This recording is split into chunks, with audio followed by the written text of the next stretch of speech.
10 बातें जो कृष्ण के जीवन को बनाती है महानतम। कृष्ण से सीखें कैसे जीवन को श्रेष्ठ बनाया जाए। आपको भी अपना जीवन महानतम बनाना चाहिए। खुश रहें, मुस्कुराते रहें। आप देख रहे हैं हमारे चैनल ब्लू लोटस ज्ञान की बात। वीडियो में आगे बढ़ने से पहले हमारे चैनल को सब्सक्राइब जरूर करें और साथ ही कमेंट में प्यारा सा जय श्री कृष्ण अवश्य लिखिएगा। तो चलिए आज का वीडियो शुरू करते हैं। जन्म से लेकर देहत्याग तक भगवान कृष्ण के जीवन की लगभग हर घटना में कोई सूत्र है। युद्ध भूमि पर दिया गया गीता का उपदेश संसार का श्रेष्ठतम ज्ञान माना जाता है। मैनेजमेंट मास्टर कहें या जगत गुरु, गिरधारी कहें या रणछोड़, भगवान कृष्ण के जितने नाम हैं उतनी कहानियां। जीवन जीने के तरीके को अगर किसी ने परिभाषित किया है तो वो कृष्ण हैं। कर्म से होकर परमात्मा तक जाने वाले मार्ग को उन्हीं ने बताया है। संसार से वैराग्य को सिरे से नकारा, कर्म का कोई विकल्प नहीं, ये सिद्ध किया।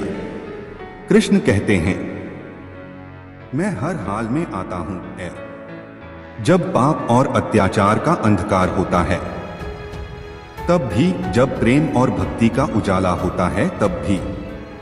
दोनों ही परिस्थिति में मेरा आना निश्चित है। वैसे तो कृष्ण का संपूर्ण जीवन ही एक प्रबंधन की किताब है, जिसे सैकड़ों हजारों बार कहा सुना जा चुका है। कुरुक्षेत्र में दो सेनाओं के बीच खड़े होकर भारी तनाव के समय कृष्ण ने अर्जुन को जो ज्ञान दिया, वो दुनिया का श्रेष्ठतम ज्ञान है। गीता का जन्म युद्ध के मैदान में दो सेनाओं के बीच हुआ। जीवन की श्रेष्ठतम बातें भारी तनाव और दबाव में ही होती हैं। अगर आप दिमाग को शांत और मन को स्थिर रखने की कोशिश करें तो सबसे बुरी परिस्थितियों में भी आप अपने लिए कुछ बहुत बेहतरीन निकाल पाएंगे। ये कृष्ण सिखाते हैं। गीता पढ़ने से पहले अगर इसी बात को समझ लिया जाए तो गीता पढ़ना सफल हुआ। कृष्ण का जीवन ऐसी ही बातों से भरा पड़ा है। जरूरत है नजरिए की। उनका जीवन आपके लिए माइथोलॉजी का एक हिस्सा मात्र भी हो सकता है और आपका पूरा जीवन बदलकर रख देने वाला ज्ञान भी। आवश्यकता हमारी है, हम उनके जीवन से लेना क्या चाहते हैं। कृष्ण मात्र कथाओं में पढ़ा या सुना जाने वाला पात्र नहीं है, वो चरित्र और व्यवहार में उतारे जाने वाले देवता हैं। कृष्ण से सीखें कैसे जीवन को श्रेष्ठ बनाया जाए।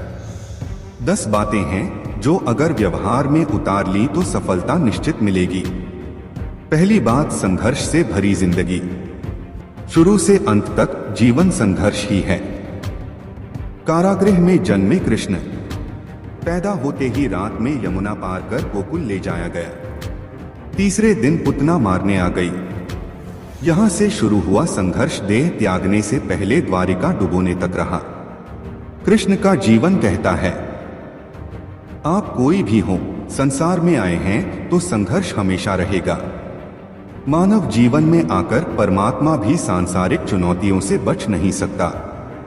कृष्ण ने कभी किसी बात की शिकायत नहीं की, हर परिस्थिति को जिया और जीता।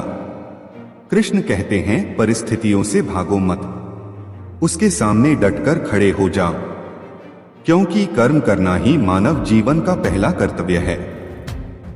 हम कर्मों से ही परेशानियों से जीत सकते हैं।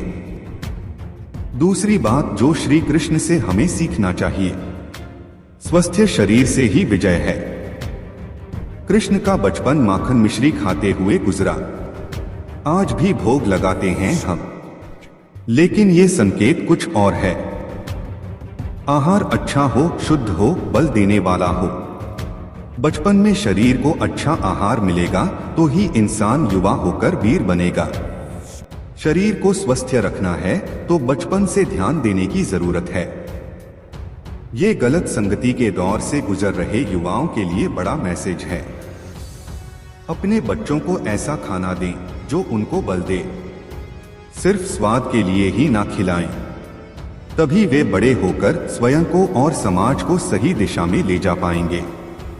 तीसरी बात जो श्री कृष्ण सिखाते हैं, पढ़ाई किताबी ना हो, रचनात्मक हो।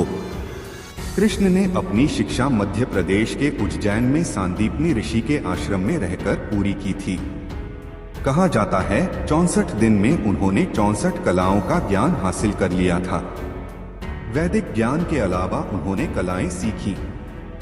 शिक्षा ऐसी ही होनी चाहिए जो हमारे व्यक्तित्व का रचनात्मक विकास करे।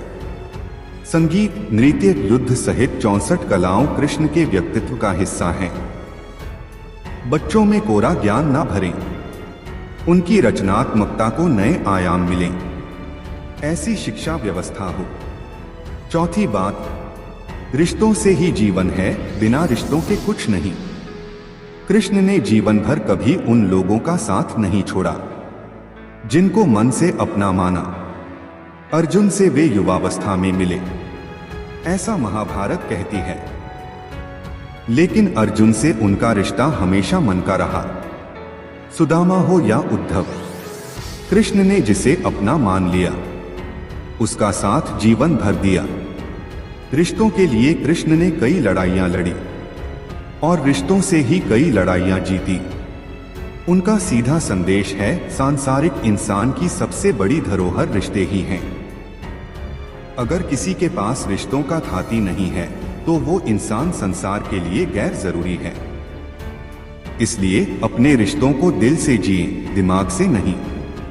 पांचवी बात, नारी का सम्मान समाज के लिए जरूरी। राक्षस नरकासुर का आतंक था। करीब 16,100 महिलाओं को उसने अपने महल में कैद किया था। महिलाओं से बलात्कार में उसे सुख मिलता था। कृष्ण ने उसे मारा, सभी महिलाओं को मुक्त कराया, लेकिन सामाजिक कुरीतियां तब भी थीं। उन महिलाओं को अपनाने वाला कोई नहीं था। खुद उनके घर वालों ने उन्हें दूषित मानकर त्याग दिया। ऐसे में कृष्ण आगे आए, सभी 16,100 महिलाओं को अपनी पत्नी का दर्जा दिया। समाज में उन्हें सम्मान के साथ रहने के लिए स्थान दिलाया। कृष्ण ने हमेशा नारी को शक्ति बताया, उसके सम्मान के लिए तत्पर रहे। पूरी महाभारत नारी के सम्मान के लिए ही लड़ी गई। सो आप कृष्ण भक्त हैं तो अपने आसपास की महिलाओं का पूरा सम्मान करें। कृष्ण की कृपा पाने का ये सरलतम मार्ग है। छठवीं बात, आपके मतभेद अगली पीढ़ी के लिए बाधा ना बने। कम ही लोग जानते हैं कि जिस दुर्योधन के खिलाफ कृष्ण ने आजीवन पांडवों का साथ दिया, उसकी मौत का कारण भी कृष्ण की कूटनीति बनी। वो ही दुर्योधन रिश्ते में कृष्ण का समधी भी था। कृष्ण के पुत्र सांब ने दुर्योधन की बेटी लक्ष्मणा का अपहरण करके उससे विवाह किया था, क्योंकि लक्ष्मणा सांब से विवाह करना चाहती थी, लेकिन दुर्योधन खिलाफ था। सांब को कौरवों ने बंदी भी बनाया था। तब कृष्ण ने दुर्योधन को समझाया था कि हमारे मतभेद अपनी जगह हैं, लेकिन हमारे विचार हमारे बच्चों के भविष्य में बाधा नहीं बनने चाहिए।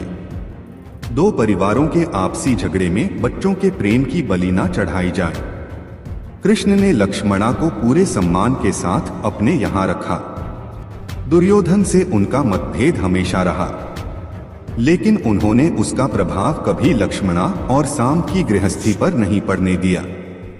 सातवीं बात, शांति का मार्ग ही विकास का रास्ता है।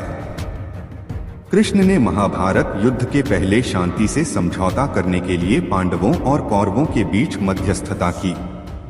हालांकि दोनों ही पक्ष युद्ध लड़ने के लिए आतुर थे, लेकिन कृष्ण ने हमेशा चाहा कि कैसे भी युद्ध टल जाए।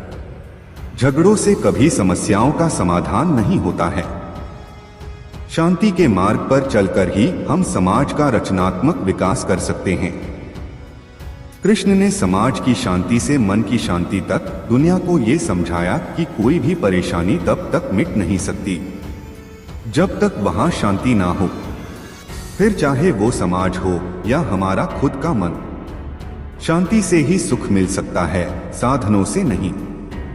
आठवीं बात, हमेशा दूरगामी परिणाम सोचें। महाभारत में जुए की घटना के बाद पांडवों को वनवास हो गया। कृष्ण ने अर्जुन को समझाया कि ये समय भविष्य के लिए तैयारी करने का है। महादेव शिव, देवराज इंद्र और दुर्गा की तपस्या करने को कहा। कृष्ण जानते थे कि दुर्योधन को कितना भी समझाया जाए, वो पांडवों को कभी उनका राज्य नहीं लौटाएगा। तब शक्ति और सामर्थ्य की जरूरत होगी। कर्ण के कुंडल कवच पांडवों की जीत में आड़े आएंगे, ये भी वे जानते थे। उन्होंने हर चीज पर बहुत दूरगामी सोच रखी। कोई भी फैसला तात्कालिक आवेश में नहीं लिया। हर चीज के लिए आने वाली पीढ़ियों तक का सोचा। यही सोच समाज का निर्माण करती है। 9वीं बात, हर परिस्थिति में मन शांत और दिमाग स्थिर रहे। पांडवों के राजसूय यज्ञ में शिशुपाल कृष्ण को अपशब्द कहता रहा। छोटा भाई था लेकिन मर्यादाएं तोड़ दी। पूरी सभा चकित थी, कुछ क्रोधित भी थे, लेकिन कृष्ण शांत थे, मुस्कुरा रहे थे। शांति दूत बनकर गए तो दुर्योधन ने अपमान किया। कृष्ण शांत रहे। अगर हमारा दिमाग स्थिर है, मन शांत है, तभी हम कोई सही निर्णय ले पाएंगे। आवेश में हमेशा हादसे होते हैं, ये कृष्ण सिखाते हैं। विपरीत परिस्थितियों में भी कभी विचलित नहीं होने का गुण कृष्ण से बेहतर कोई नहीं जानता। 10वीं और अंतिम बात जो श्री कृष्ण के जीवन से सीखना चाहिए, लीडर बने, श्रेय लेने की होड़ से बचें। कृष्ण ने दुनिया भर के राजाओं को जीता था। जहां ऐसे राजाओं का राज था जो भ्रष्ट थे, जैसे जरासंध, लेकिन कभी किसी राजा का सिंहासन नहीं छीना। कृष्ण के पूरे जीवन में कभी ऐसा नहीं हुआ कि उन्होंने किसी राजा को मारकर उसका शासन खुद लिया हो। जरासंध को मारकर उसके बेटे को राजा बनाया, जो चरित्र का अच्छा था। सभी जगह ऐसे लोगों को बैठाया जो धर्म को जानते थे। कभी किंग नहीं बने, हमेशा किंगमेकर की भूमिका में रहे। महाभारत युद्ध में भी खुद हथियार नहीं उठाया, पूरा युद्ध कूटनीति से लड़ा। पांडवों को सलाह देते रहे, लेकिन जीतने का श्रेय भीम और अर्जुन को दिया। आपको यह वीडियो अच्छी लगी हो तो कमेंट में जय श्री कृष्ण जरूर लिखिएगा। साथ ही हमारे वीडियो को लाइक, शेयर और ऐसे ही वीडियो पाने के लिए चैनल को सब्सक्राइब जरूर करके रखिएगा।